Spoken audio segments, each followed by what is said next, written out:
हम अध्याय 5 का उदाहरण 9 देख रहे हैं। ठीक है, उदाहरण 9 में कहा गया है 1000 रुपये की एक धनराशि 8% वार्षिक साधारण ब्याज पर निवेश की जाती है। प्रत्येक वर्ष के अंत में ब्याज परिकलित कीजिए। क्या ये ब्याज एक एपी बनाते हैं? यदि ऐसा है तो इस तथ्य का प्रयोग करते हुए 30 वर्षों के अंत में ब्याज परिकलित कीजिए। ठीक है, क्या कहा गया है कि एक धनराशि है 1000 रुपये, उसको 8% वार्षिक साधारण ब्याज पर निवेश करना है। इसका हर एक साल का अलग अलग हमें क्या निकालना है? ब्याज निकालना है। 1 साल का, 2 साल का, 3 साल का, ऐसे करते हुए कहाँ तक निकालना है हमें? 30 वर्षों तक। ठीक है, 30 वर्षों तक कब निकालना है? अगर ये 1, 2, 3, 4 साल का हम निकालते हैं और अगर इसमें हमें क्या मिल जाता है? एक एपी मिल जाता है कि एपी बनाता है, तो हम 30 वर्षों का ब्याज परिकलित करेंगे। ठीक है, तो स्टार्ट करते हैं हल। ठीक है, तो हम ये जानते हैं, क्या जानते हैं? हम जानते हैं कि साधारण ब्याज परिकलित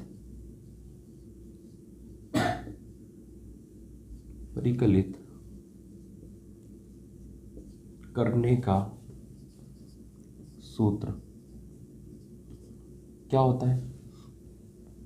तो हम जानते हैं साधारण ब्याज बराबर मूलधन इंटू दर इंटू समय और बटे में क्या आता है? 100। ठीक है, कोई दिक्कत नहीं। तो हम इससे क्या निकालेंगे? ब्याज निकालेंगे। ठीक है, इसलिए प्रथम वर्ष के लिए ब्याज, साधारण ब्याज कितना होगा निकाल रहे हैं हम। मूलधन कितना है हमारा? 1000 रुपये। दर कितनी है? 8% और समय कितना है? 1 वर्ष। ठीक है, 1 वर्ष का निकाल रहे हैं, तो निकाला हमने। ये 2 जीरो से ये 2 जीरो कैंसिल हो जाएगी। 8 का गुणा 10 में होगा तो 80 हो जाएगा। मतलब कितना ब्याज आएगा? 80 रुपये आएगा। ठीक है, इसी प्रकार हम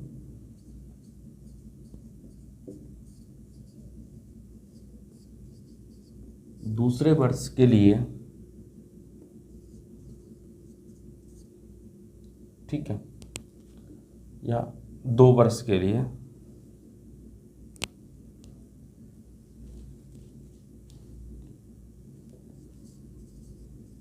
प्रथम 2 वर्ष के लिए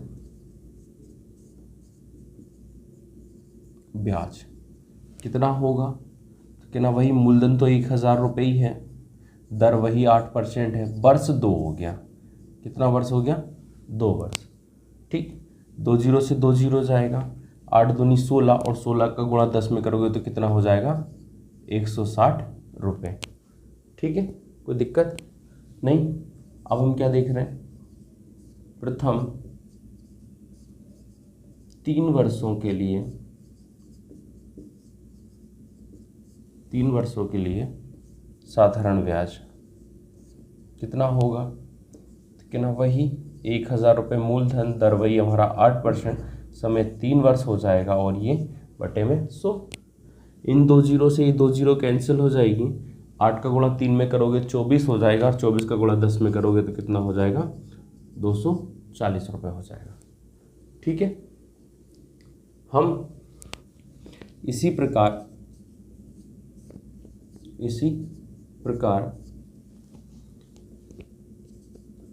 हम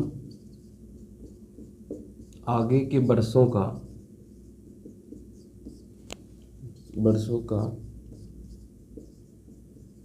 ब्याज परिकलित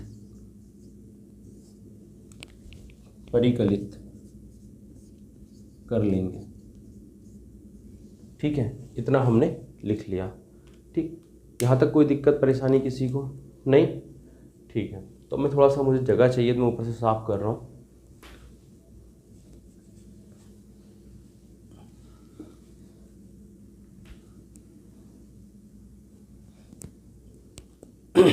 अब देखो, जो हमने ब्याज निकाला है वो कुछ 80, 160 और 240 ऐसे आया है। ये डेस डेस आगे तक जाएगा, कोई दिक्कत तो नहीं, नहीं, ठीक है।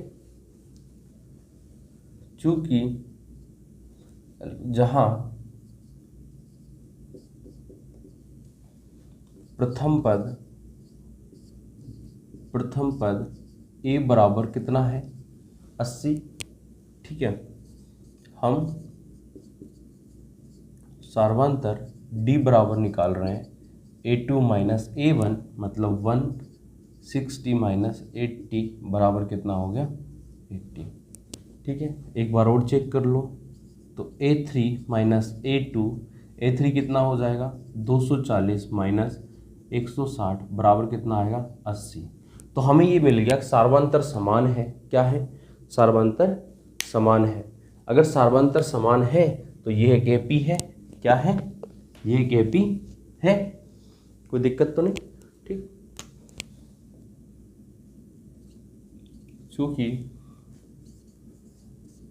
दी गई पंक्ति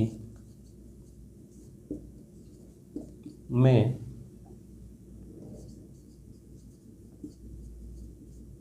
सार्वंतर समान है, इसलिए यह एक AP है, ठीक है, कोई दिक्कत नहीं, ये एक AP बन गई। अब हम इसी प्रकार इसके 30 वर्षों का ब्याज परिकलित करेंगे,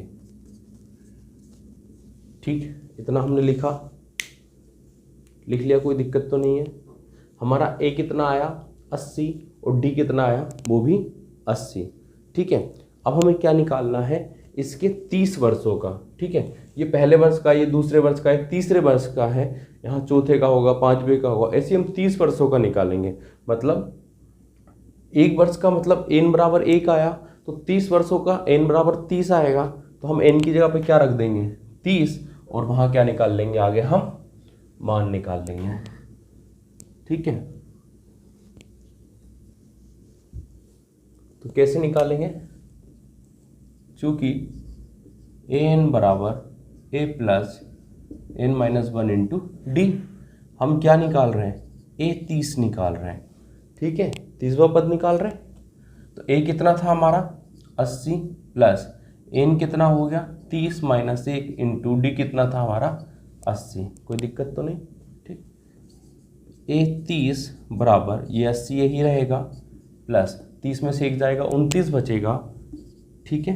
29 का गुणा 80 में होगा, कोई दिक्कत परेशानी हो तो बताओ, नहीं बस तो ठीक है। करो गुणा किसका, ये 0 तो यही रहेगा, 9 8 72 का 2 हासिलाई 7, 8 दूनी 16 और 7 23, ठीक है, कोई दिक्कत नहीं। 80 का गुणा 80 को 2320 में जोड़ेंगे तो क्या हो जाएगा 2400, कितना 2400 रुपये, कोई दिक्कत नहीं। अतः लास्ट में क्या लिख देंगे, अतः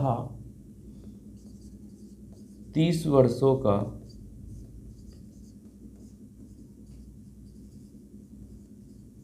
साधारण ब्याज 2400 रुपये होगा, ठीक है। ये क्वेश्चन हो गया हमारा कंप्लीट, कोई दिक्कत परेशानी नहीं, ठीक है।